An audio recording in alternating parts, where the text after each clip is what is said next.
नमस्कार, आपके पसंदीदा चैनल रसोई में आपका बहुत बहुत स्वागत है। आज रसोई में हम बनाएंगे पोहे के झटपट पकौड़े। ये खाने में बहुत ही ज़्यादा स्वादिष्ट और कुरकुरे होते हैं। तो चलिए हम रेसिपी को शुरू करते हैं।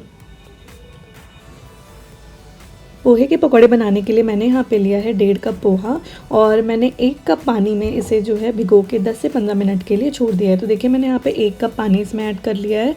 अब हम इसे 10 से 15 मिनट के लिए इसे ऐसे ही छोड़ देंगे। 10 से 15 मिनट के बाद पोहा जो हमारा एकदम फूल चुका है। अब हम इसे एक बार क्विकली मिक्स करके हाथों से इसको मैश कर लेंगे। तो इस तरह हाथों से इसको बहुत अच्छे से मैश करने के बाद अब हम इसमें ऐड करते हैं फटाफट से कुछ सब्जियां। तो यहाँ पे मैंने एक बारीक कटा हुआ प्याज लिया है, आधा नींबू, 2 से 3 चम्मच बेसन, हरे धनिया का पत्ता, 2 से 3 हरी मिर्च बारीक कटी हुई। तो सबसे पहले हम पोहे में डालेंगे बारीक कटी हुई हरी मिर्च, उसके बाद उसमें ऐड करेंगे हरे धनिया का पत्ता। अब हम उसमें ऐड कर देंगे एक मीडियम साइज़ का बारीक कटा हुआ प्याज और उसके बाद अब हम इसमें ऐड करेंगे 2 टीस्पून बेसन। बेसन को ऐड करने के बाद अब हम यहाँ पे ऐड करेंगे हाफ़ टी स्पून हल्दी पाउडर, हाफ़ टी स्पून गरम मसाला पाउडर, हाफ़ टी स्पून लाल मिर्च का पाउडर, हाफ़ टी स्पून धनिया पाउडर और नमक स्वाद के अनुसार। नमक ऐड करने के बाद यहाँ पे हम ऐड करेंगे आधा नींबू का रस। तो नींबू का रस भी अब हमने इसमें ऐड कर लिया है। अब हम इन सारी चीज़ों को बहुत अच्छे से मिक्स कर लेंगे। तो देखिए आप हाथों की मदद से इसको इसी तरीके से मिलाते हुए अच्छे से मिक्स कर लीजिए। देखिए हमारा जो मिक्सचर है वो बिल्कुल रेडी हो गया है शेप देने के लिए। तो इसको मैं हाथों में थोड़ा सा तेल लेके इसका शेप दूंगी, क्योंकि इससे आपके हाथों में ये चिपकेगा नहीं। तो हम इसको टिक्की के आकार का बनाएंगे। तो आप इस तरीके से इसको थोड़ा थोड़ा पोर्शन लेके हाथों में गोल गोल करके इस तरीके से टिक्की के शेप का बना लीजिए।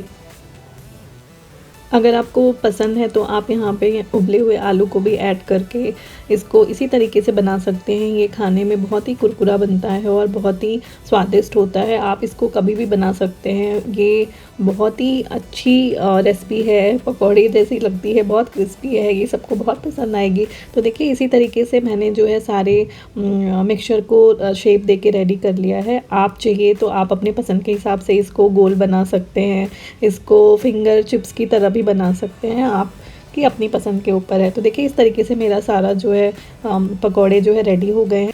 तो अब हम इसे कर लेते हैं फटाफट से फ्राई। तो फ्राई करने के लिए हमने लिया है एक पैन और उसमें ऐड किया है ऑयल। ऑयल को गरम करेंगे। ऑयल गरम होना चाहिए, बिल्कुल गरम होना चाहिए। गैस का फ्लेम यहाँ पे रखा है मीडियम हाई और उसके बाद हम इसमें सारे पकौड़ों को ऐड कर देंगे। इसको 1 मिनट हाई फ्लेम पे फ्राई होने के बाद हम गैस का फ्लेम जो है लो मीडियम कर देंगे और एक साइड इसे लगभग 2 से 3 मिनट तक फ्राई होने के बाद हम इसे पलट के दोनों साइड से बहुत अच्छे से फ्राई कर लेंगे। आपको यहाँ पे ध्यान रखना है कि आप इसको लो मीडियम फ्लेम पे ही फ्राई करें, क्योंकि अगर आप इसको बहुत ही हाई मीडियम फ्लेम पे फ्राई करेंगे तो ये बाहर से तो बहुत ही ज़्यादा ब्राउन हो जाएगा, लेकिन अंदर से ये कुक नहीं होगा। तो हमें इसी चीज़ का ध्यान रखना है। इसलिए हम दोनों साइड जब इसे कुक करेंगे तो हम पहले तो हमने गैस का फ्लेम हाई रखा है, लेकिन उसके बाद हम इसमें लो फ्लेम पर दोनों साइड से 2-2 मिनट अच्छे से फ्राई कर लेंगे। तो देखिए हमारा ये वाला बैच फ्राई हो गया है। हम इसे एक किचन टॉवल में निकाल लेंगे और देखिए हमारा ये कितना क्रिस्पी जो है पकौड़े पोहे के बन के रेडी हुए हैं। तो उसको निकालने के बाद हम इसमें दूसरा बैच ऐड करते हैं। तो हमने जो है अपने बचे हुए पोहे के पकौड़ों को भी इसमें ऐड कर लिया है फ्राई करने के लिए और हम उसी तरीके से दोनों साइड इसे 2-2 मिनट तक पहले हाई फ्लेम रखेंगे, उसके बाद लो मीडियम फ्लेम पे इसे फ्राई कर लेंगे। एक साइड हमारा बहुत अच्छे से फ्राई हो गया है, दूसरे साइड भी हम इसी तरीके से फ्राई कर लेंगे।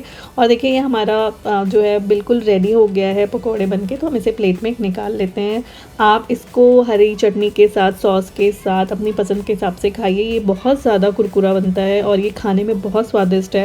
इंस्टेंटली घर में कोई भी आए, इसे फटाफट से बना सकते हैं। आप इसे ज़रूर ट्राई करिए, घर में बनाइए और मुझे बताइए आपको मेरी ये रेसिपी कैसी लगी। अगर आपको आज की मेरी ये रेसिपी पसंद आई तो मेरे वीडियो को लाइक और शेयर करें, चैनल को सब्सक्राइब जरूर करें, बेल आइकन जरूर प्रेस करें ताकि मेरे वीडियो के नोटिफिकेशन आपको सबसे पहले मिल जाएं। तो चलिए मिलते हैं अगली रेसिपी के साथ।